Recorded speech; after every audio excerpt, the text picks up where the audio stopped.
Bonjour à vous. Aujourd'hui, je vais vous parler d'une chose. Tantôt, j'étais aux côtés de mon bay window, puis je regardais les petits oiseaux du ciel.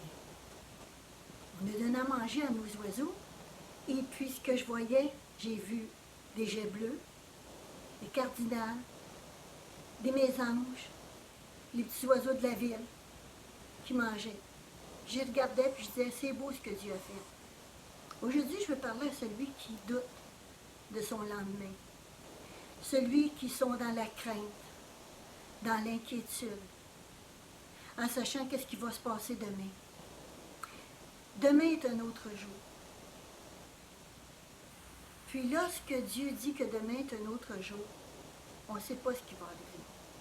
C'est le sens que, quand on dit que demain suffit sa peine, on va dire demain suffit son bonheur, parce que c'est ça qui s'en vient. Il y a un verset, excusez-moi, il y a un verset que Dieu m'a donné, excusez-moi, qui dit,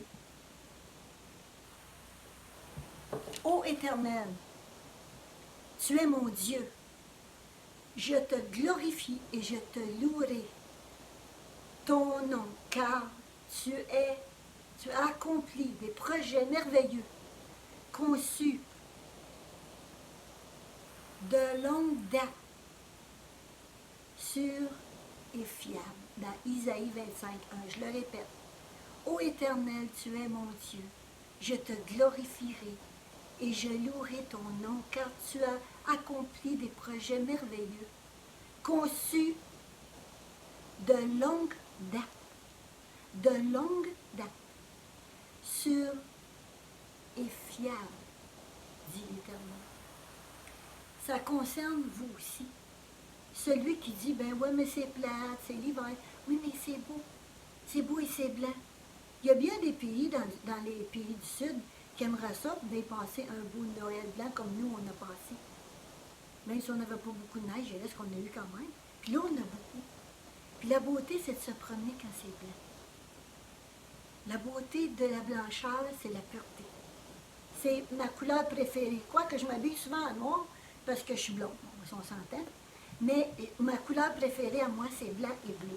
Bleu ciel d'ailleurs. Puis je voulais vous dire une chose, c'est que je voulais vous conter de quelque chose concernant ce qui m'a arrivé. Vous savez, moi je ne suis pas une dame qui aime l'avion. Puis on n'est pas des personnes qui connaissent les îles, parce que je ne connais pas ça des îles, j'ai jamais été dans les îles. Puis mon fils, lui, il a été étudié en Europe. Et puis, quand il est revenu d'Europe, ben là, j'ai fait un gros party de Noël. Ça fait des années passées de ça. Là. Mon fils a 40 ans. Il va avoir 40 ans bientôt. Puis, lorsqu'il est revenu de là-bas, là, moi, je fais mon gros party de Noël avec la famille, puis tout ça. Puis David, il s'en vient avec... il me met une photo dans ma main. Puis il me met une clé. Alors, j'ai dit, à quoi ça sert, cette clé-là? Là, il dit, regarde, maman, la photo.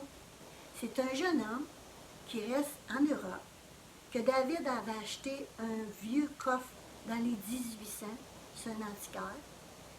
Puis il me dit, maman, puis papa, si vous voulez aller là-bas en Europe, vous avez un cadeau qui vous attend, c'est cette boîte-là. Puis à l'intérieur de la boîte, il y a un cadeau. Mais il faut vous y aller. Et moi, qui va dessus, ça ne tente pas bien. Mais David dit, le garçon, il reste chez ses parents. Comment ça prend 1 an, 2 ans, 3 ans, 4 ans, 5 ans, il dit, il va toujours être là.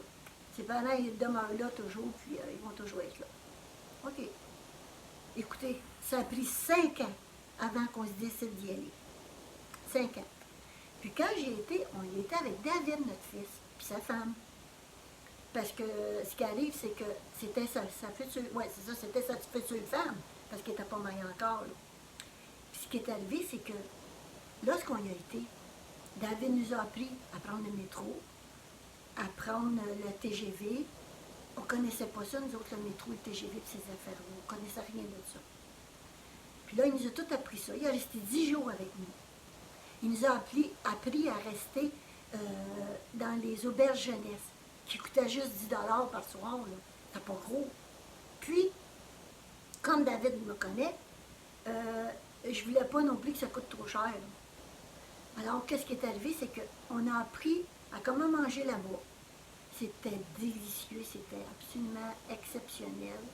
C'était de toute beauté.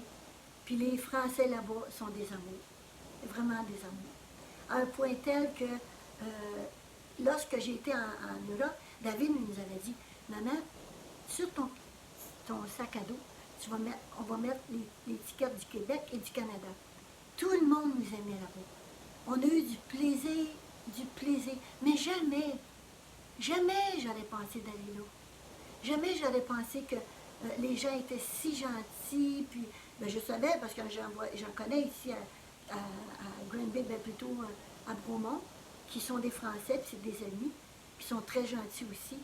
Mais jamais j'aurais pensé que les gens nous aimaient tant que ça là-bas.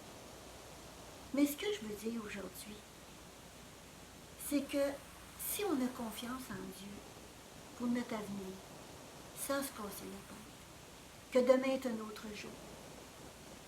Puis il faut vivre le moment présent, pas le moment passé, le moment présent. Parce que demain, on ne sait pas. Mais dans le moment qu'on vit, c'est le moment là, de louer Dieu, de le remercier pour ce qu'il fait pour nous dans nos vies. Puis vous savez, hein, quand on a été là-bas en Europe, David, il nous a laissés après 10 jours, là. Puis nous, puis mon mari, on est partis tout seul, avec notre sac à dos. On a pris le train, il est arrivé des événements super exceptionnels. À un moment donné, on prend le TGV, puis il y avait une dame là-bas. Elle nous contait ses peines. Elle avait beaucoup de peine par rapport à ses enfants, puis ce qu'elle vivait. Moi, puis Normand, on a pu y parler du Seigneur. J'ai laissé mon album, puis j'ai laissé un Nouveau Testament. La dame était vraiment contente, vraiment heureuse de nous avoir rencontrés. Vous savez, ça ne coûte pas cher, faire plaisir à quelqu'un. Lorsqu'on donne de la joie aux autres, c'est nous autres qui donnons la joie. Bien souvent. Mais on fait la volonté de Dieu aussi. Quand Dieu dit, aimez-vous les uns les autres, parce que c'est Jésus qui a mis ça sur la terre, puis il a dit, quel est le plus grand commandement que le pharisien a demandé? Jésus dit, tu aimeras le Seigneur ton Dieu de tout ton cœur, de toute ton âme, de toute ta pensée. Et je vous en donne un deuxième. Aime ton prochain comme toi-même. Puis si on aime notre prochain comme nous-mêmes, on ne sera pas envieux. Non. On va penser aux autres. On va les aimer. On va pouvoir rendre des services si on a besoin. Vous savez, aimer, c'est simple. J'ai toujours dit, moi, que aimer, c'est la plus grande arme qui ne peut pas exister, c'est l'amour. Parce que quelqu'un qui a peur, qui va s'agiter, c'est souvent parce qu'il a peur de quelque chose qui est en dedans de leur cœur, puis ils ne savent pas comment le résoudre. Ou s'ils essayent de le résoudre, ils ne savent pas comment, ce sens que Dieu peut, lui, le résoudre. C'est des agitations qu'on a des fois. Puis dans une famille, des fois, quand il s'accrie, puis tout ça, quand David était jeune, je ne voulais pas qu'il écoute un programme qui s'appelait, je ne veux pas dire le titre, là, mais un programme qui jouait quand il était jeune, puis c'était pour les jeunes, puis je ne voulais pas qu'il l'écoute parce que je trouvais que les enfants étaient très vulgaires pour les parents dans l'émission. Je ne voulais pas qu'ils écoutent ça. Parce que le respect des parents, c'est très important. Honore ton père et ta mère si tu veux vivre longtemps sur la terre. Puis quand on voit les gens qui sont plus malheureux que nous autres, on s'aperçoit qu'on est bien ici au Québec. Donc, hier, on a vu une émission que la dame, la jeune femme, toute jeune, je me suis réveillée ce matin avec elle dans mon cœur, puis je priais pour elle. Une jeune femme qui a passé à une émission, elle a les deux jambes coupées, les deux pieds coupés, puis une jambe plus courte que l'autre, puis les deux bras coupés, puis elle a un bébé. Moi, là, quand j'ai vu ça, j'ai dit, as-tu vu le courage qu'a cette jeune dame-là? J'ai dit, Seigneur, bénis-les. Elle mérite tellement, cette petite femme-là, de prendre soin d'un petit bébé qui ne marche pas, puis qu'elle en prend soin, sans avoir de membres. Elle a seulement des membres qu'elle a été chanceuse d'être au Québec, sur le côté, parce qu'au moins, elle a les bras, des prothèses qu'elle peut mettre à ses pieds, puis à ses bras, pour pouvoir faire des choses. Mais regardez, ça vient d'un accident. c'est le poteau électrique qui est tombé sur son auto. Elle a été électrocutée, brûlée. Quand on voit ça, là, on voit qu'on est bien ici au Québec. C'est le sens qu'elle aussi est au Québec, mais qu'elle a eu des épreuves extraordinaires, là, incroyables. Là. Puis nous, on va pleurer parce qu'on est confinés. On va pleurer parce qu'on ne sort pas dépasser 8 heures. Ça peut bien faire quoi? C'est quoi? Soyons heureux. Vivons le moment présent. Faisons des choses que vous n'avez pas l'habitude de faire. Puis quand j'étais en Iran, j'ai tellement aimé les gens là-bas. J'ai tellement aimé la joie que j'ai eue à aller là, que quand je suis revenue, j'ai dit un jour je vais y retourner. Mais quand on voit tout ce qui se passe, là, je ne sais pas quand je vais y retourner. Je sais pas. Maintenant que je ne travaille plus, ben là, je pourrais y aller, mais là, je ne sais pas. Je ne sais pas quand. Mais c'est pas grave. Je vis le moment présent. Le moment de louer Dieu. Le moment de dire, Seigneur, je t'adore, je t'aime, parce que je suis ce que je suis.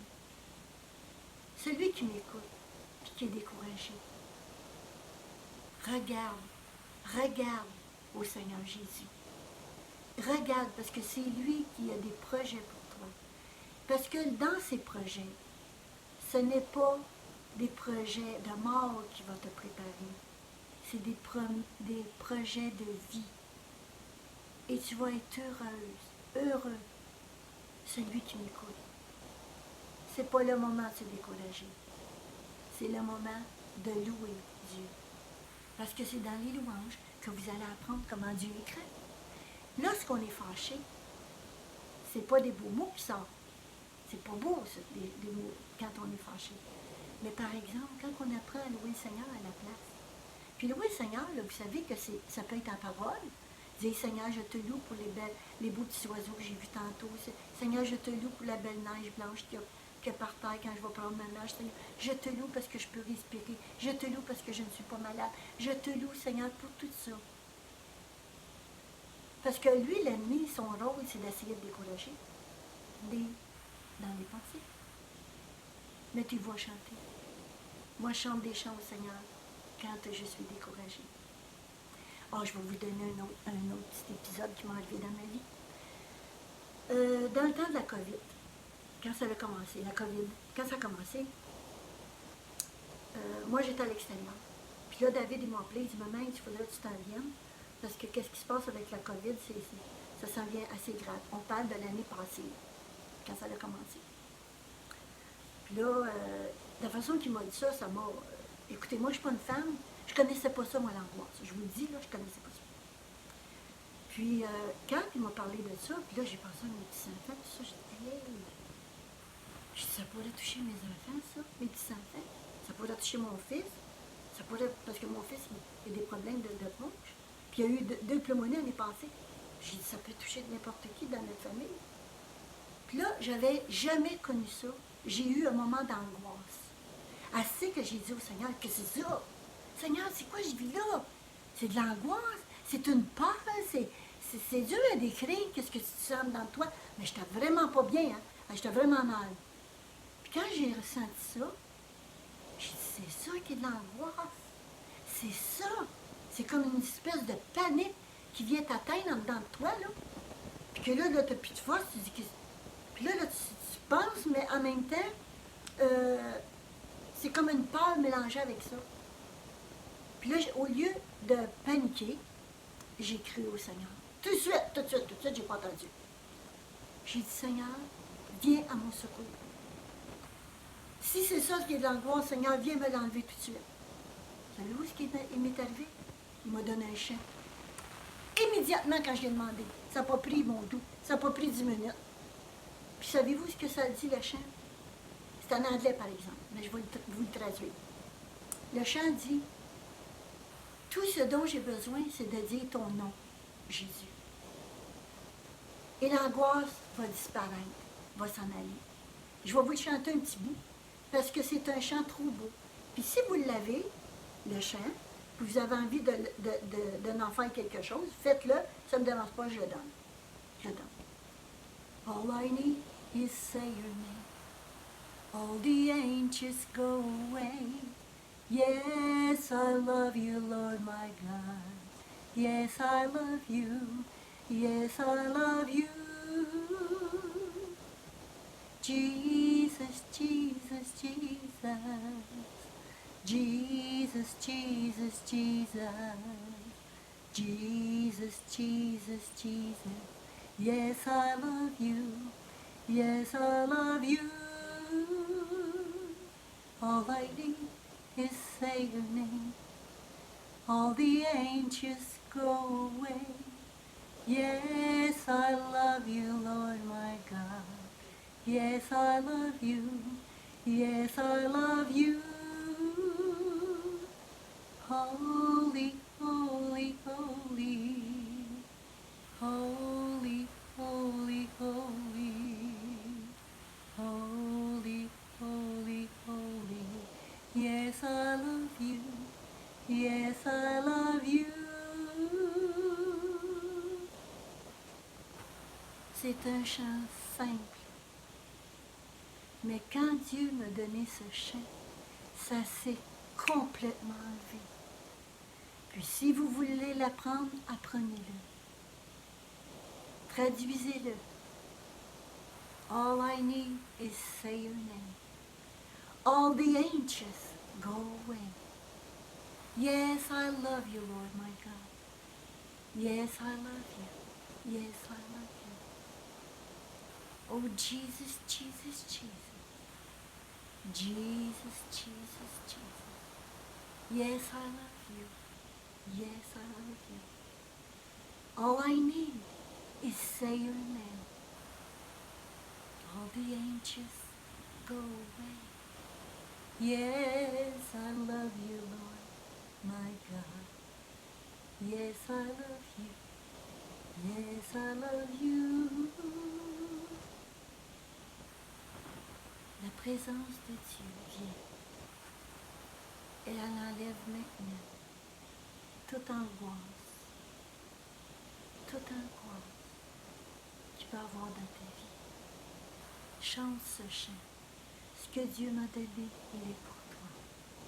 Ce que Dieu a fait pour moi, il est pour toi. Ce que Dieu fait dans nos vies, c'est pour tous ceux qui crient à lui. Ça ne l'a pas pris 10 minutes. Cette angoisse a complètement disparu. Et un jour, dans le passé, il y a une dame qui m'a dit « Cosette, je vis des angoisses, c'est incroyable, il faut que j'aille voir un psychologue. » C'est un psychologue qui me suit. Puis là, j'ai dit « C'est quoi des angoisses? » Puis c'est là qu'elle me disait que c'était comme une peur, puis ainsi de suite. Mais je ne savais pas c'était quoi. Mais je l'ai compris lorsque la COVID est arrivée, c'est le coup. Parce que de la façon que mon fils m'avait amené ça, ça m'a fait peur. J'ai dit « Il va-tu arriver de quoi de grave? » Mais je n'avais pas à avoir peur. J'avais rien qu'à crier à mon sauveur comme j'ai fait. Mais on est humain, on n'est pas divin. Mais le Seigneur dit, crie et je vais te répondre. Si tu cries à Jésus de tout ton cœur, il va te répondre. Je te le garantis qu'il va te répondre parce qu'il répond toujours. Suite à ça, je veux vous dire une bonne fin de journée. Je veux vous dire merci d'écouter.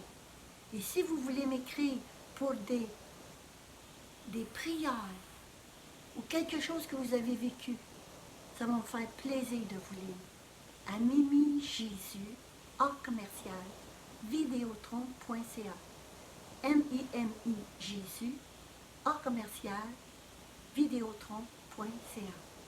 Je vous souhaite une belle journée et que Dieu vous bénisse abondamment. Et n'oubliez pas, avec Jésus, ton futur, tu ne le connais pas. Mais lui, il vous réserve toutes sortes de bénédictions selon son dessein. Car toutes œuvres sont préparées d'avance pour toi qui écoutes. À Dieu soit la gloire seule. Que Dieu soit la gloire seule au siècle des siècles.